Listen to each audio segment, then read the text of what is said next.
Harper Audio presents 2010 Take Back America, A Battle Plan by Dick Morris and Eileen McGann. Read by Pete Larkin. Copyright 2010 by Eileen McGann. Production copyright 2010 by HarperCollins Publishers.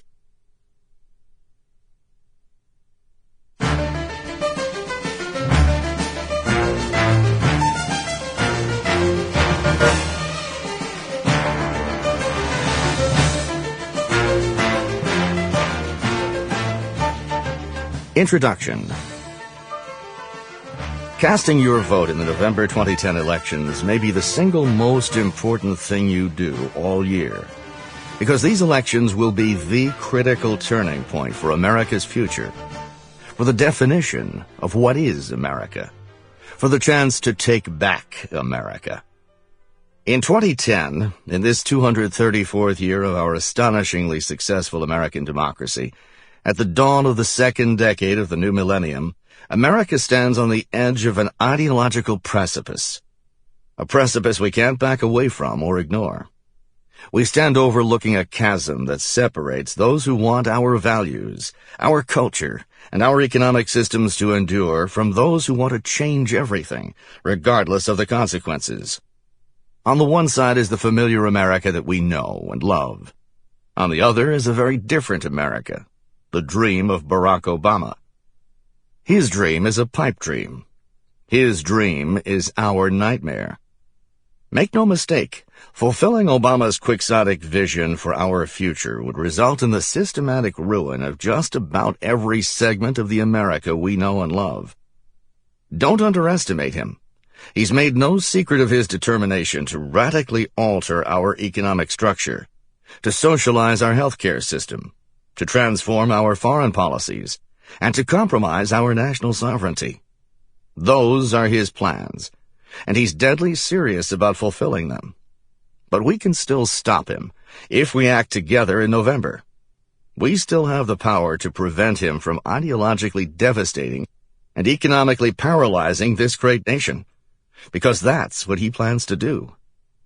But Obama can only accomplish his frightening agenda if the Democrats maintain their majority in one or both houses of Congress. We can block him by breaking his party's monopoly on the legislative branch. And we can do it. The change Barack Obama believes in is not the change we believe in. His strategic mantra is redistribute. He plans to redistribute wealth, to redistribute access to health care, and to raise taxes until it no longer makes sense for productive people to keep working. He intends to increase the death tax so that money that's already been taxed once is taxed again, and then, yes, redistributed. But that's not all. He envisions creating an expansive and expensive federal government that regulates, controls, and pays for an ever-increasing percentage of our daily lives. We repeat, his dream is truly our nightmare. He wants to minimize the sovereignty of the U.S. government over the United States of America itself, and instead maximize the authority of foreign nations over U.S. economic policy. He enthusiastically embraces a one-world philosophy, instead of validating the importance of individual nations, including the nation whose laws and people he swore an oath to protect.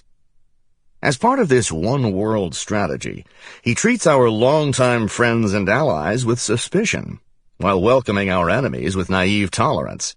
He insults the British and the French, and betrays the Poles, while kowtowing to the North Koreans and the Iranians. He agrees to allow the G20 nations to replace the lower 48, Hawaii and Alaska, in deciding how much we can pay executives in private American corporations. If he's not stopped in 2010, he'll try to place the entire American economy under the rule of the International Monetary Fund and the G20, including countries like Argentina, South Africa, Saudi Arabia, and Russia. It's in the works. Here's how the New York Times described the G20 agreements he endorsed in September 2009. The agreements would lead to much tighter regulation over financial institutions, complex financial instruments, and executive pay. They could also lead to big changes and more outside scrutiny over the economic Sample complete. Ready to continue?